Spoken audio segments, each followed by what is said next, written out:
that's it. Yeah. Start that.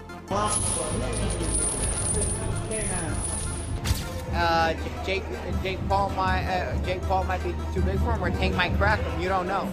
And made a post and basically told Roach. He tagged Lamar Roach and he said, look, you're not getting in that fight with Tank. A day in the life of Gervonta Davis as he prepares for Jake Paul is all about focus and hard work. Every session is built around sharpness, power, and speed. From conditioning drills to sparring, he stays disciplined and locked in on his goals. Each workout shows his determination to prove himself ready for the challenge ahead with no room for distractions.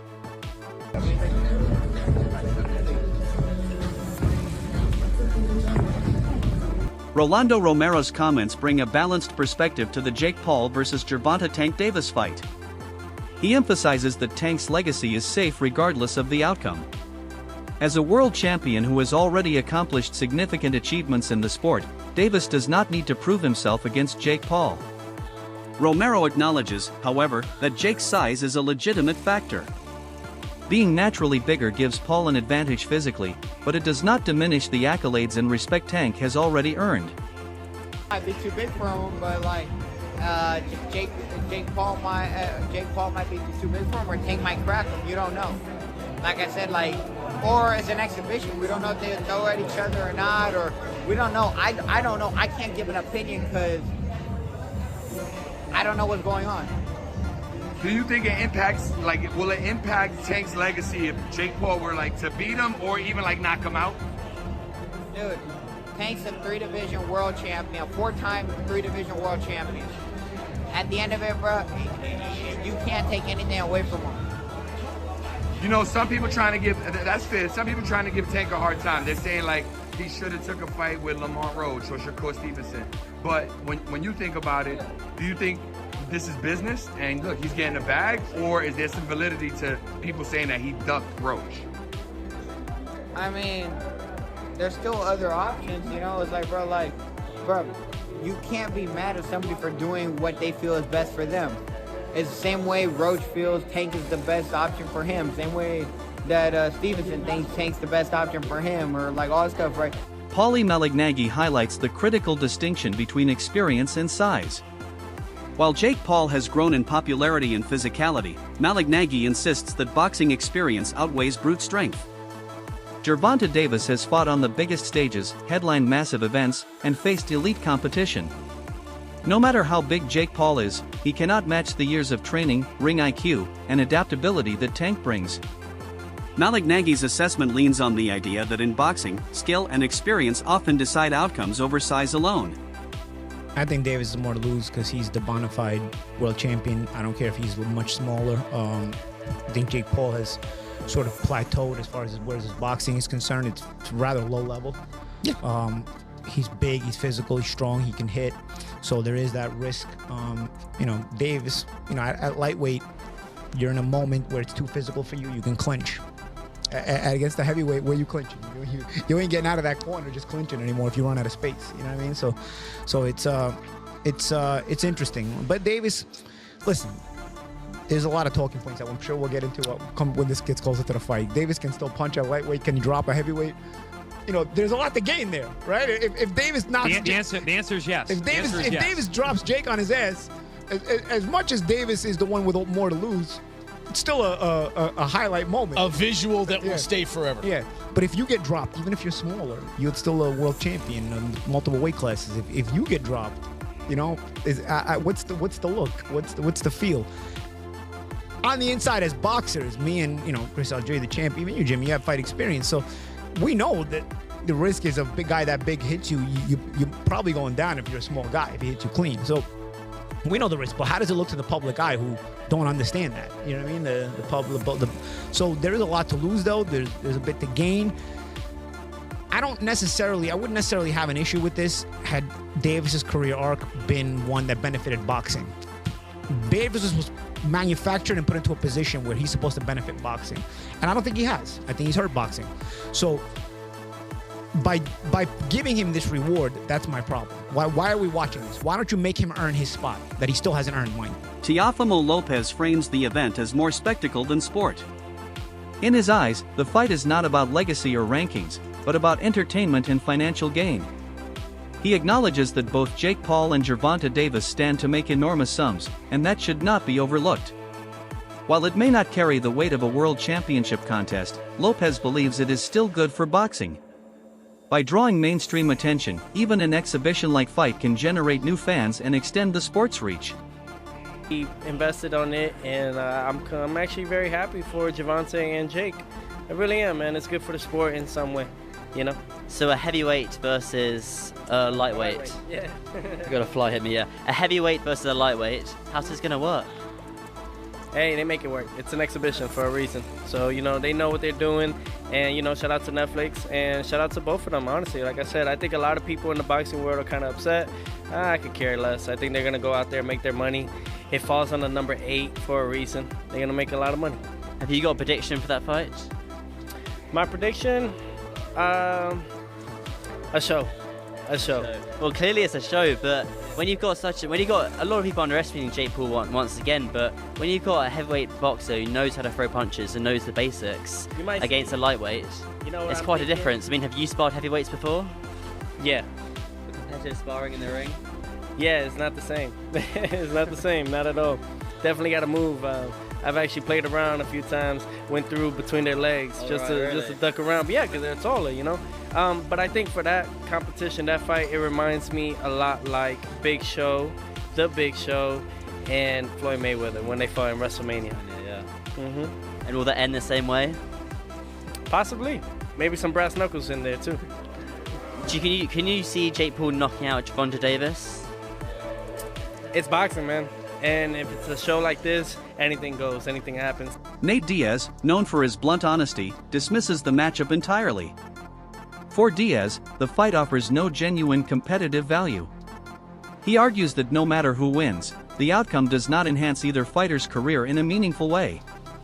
He labels it as a show designed purely for entertainment, much like professional wrestling or staged events. His perspective cuts through the hype, presenting the fight as a sideshow rather than a legitimate sporting contest. I gotta ask you, Jake Paul versus Gervonta Davis. Does Davis have a chance? Gervonta is a great boxer, but he ain't gonna be. So you got Jake Paul by knockout, or? No, I don't got anybody, but I don't think. He's just too small. It's just. I don't want to beat up somebody that small. I don't want to, you know what I'm saying? What do you think of the fight? I don't want to lose to somebody that. There's no point in the fight. It's a great fight, actually. You think I'm it's not a good hating fight? on the fight, but I think. My thoughts on it is let's watch it, see what happens. Ryan Garcia said that boxing is turning into WWE. Yeah, with that type of matchup. You agree? Last thing, White House card, like he said, you want Conor McGregor? Yeah, but the whole thing's on WWE, so Right. it's like, at least that's happening and getting something to talk about, something to watch, and I'm looking forward to that. Jeff Mayweather echoes Nate Diaz's sentiments with equal skepticism. He finds the matchup unusual and questions the motivation behind it. To Mayweather, there seems to be little logic in pairing an established champion like Tank with a YouTube star turned boxer in Jake Paul. While he acknowledges the business side of the sport, he still considers the event odd, bordering on unnecessary. His commentary reflects the confusion many traditional boxing fans feel about crossover fights. It's kind of weird because Jake Paul is extremely bigger than Tank. And I mean, but with it being a exhibition, it makes sense. It's fine. He got a big name that he's going to be fighting. But I mean, it really makes no sense because he's going to be weighing over 200 and some pounds. Tank's going to probably be weighing maybe at the most 147, 150. So I don't even understand why the fight is happening. KSI, who has been in the influencer boxing scene himself, sheds light on Jake Paul's promotional tactics. According to him, rumors of Jake Paul fighting Anthony Joshua were never realistic. Instead, KSI claims they were designed to stir hype and mislead the public. In his view, the fight with Tank is another step in Jake's strategy of building buzz rather than pursuing legitimate heavyweight-level competition. KSI's words underline the theatrical and often manipulative nature of modern boxing promotions. I knew AJ and Jake was never gonna happen. I didn't. Really? Yeah. You thought it was actually gonna happen? Well, it's so crazy. Like, I feel like so many people just believe everything. But that's pretty unbelievable on the other hand. I feel like I know. Well, okay, how do I say it like this? Itoma versus White. I had a lot of people bet on White winning.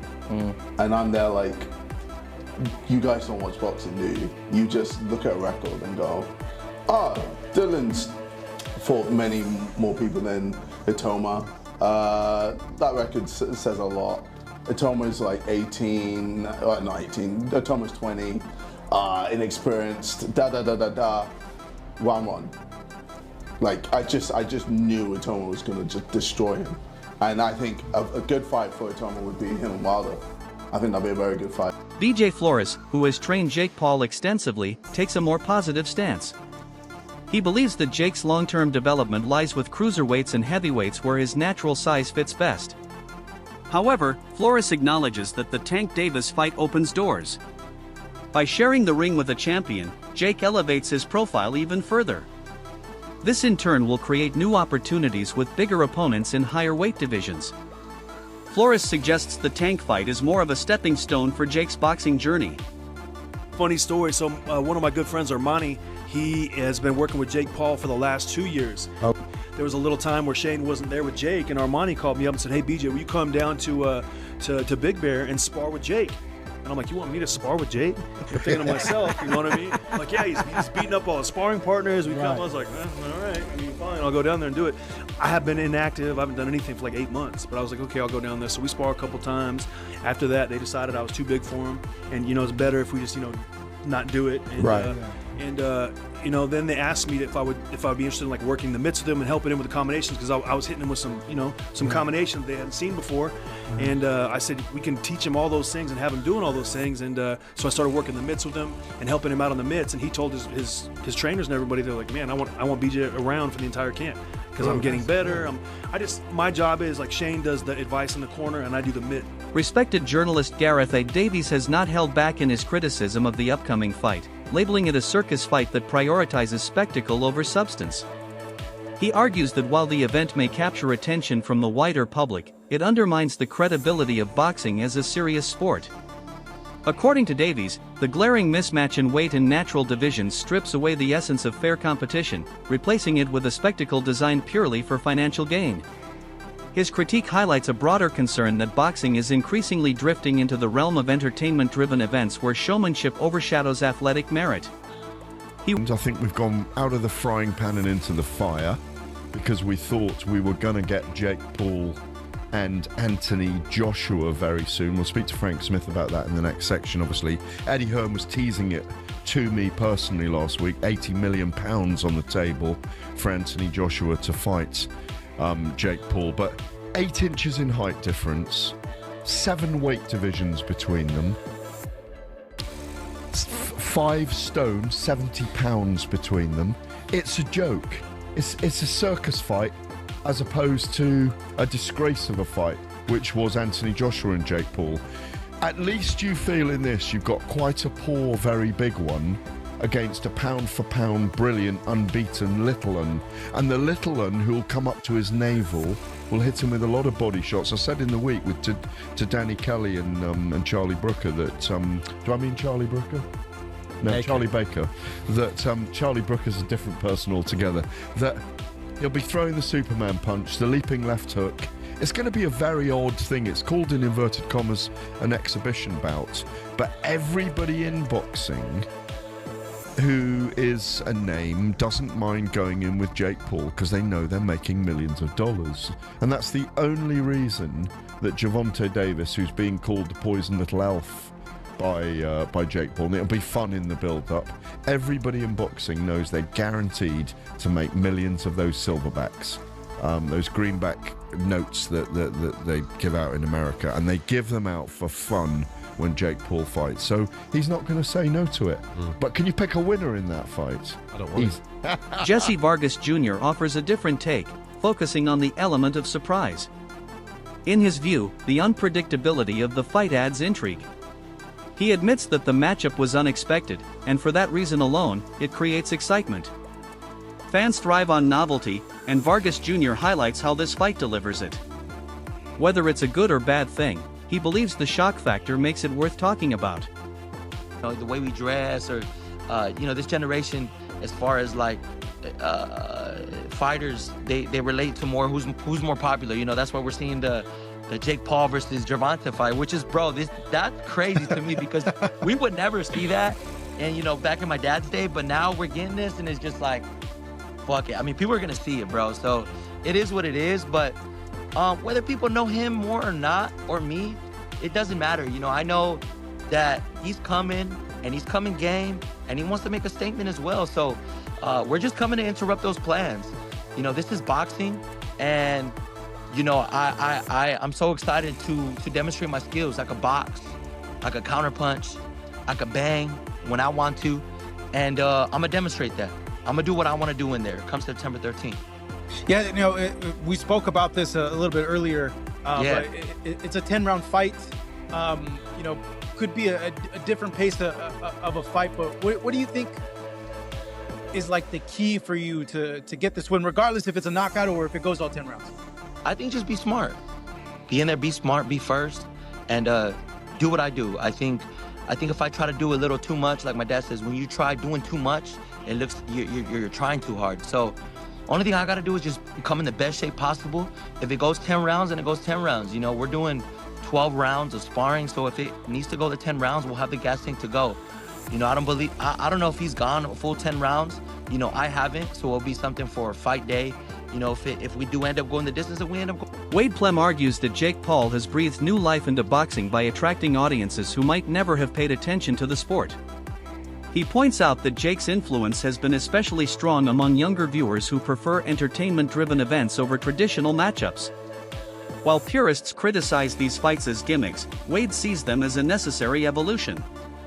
In his view, this matchup with Gervonta Davis continues that momentum by engaging the mainstream, even if controversial. He believes expanding boxing's popularity and cultural relevance outweighs traditional concerns about authenticity. Several analysts argue the upcoming fight is less about competition and more about business. Man, that's the circus. If you want to join the circus, that's the circus. I don't see the value. I just see money involved in that.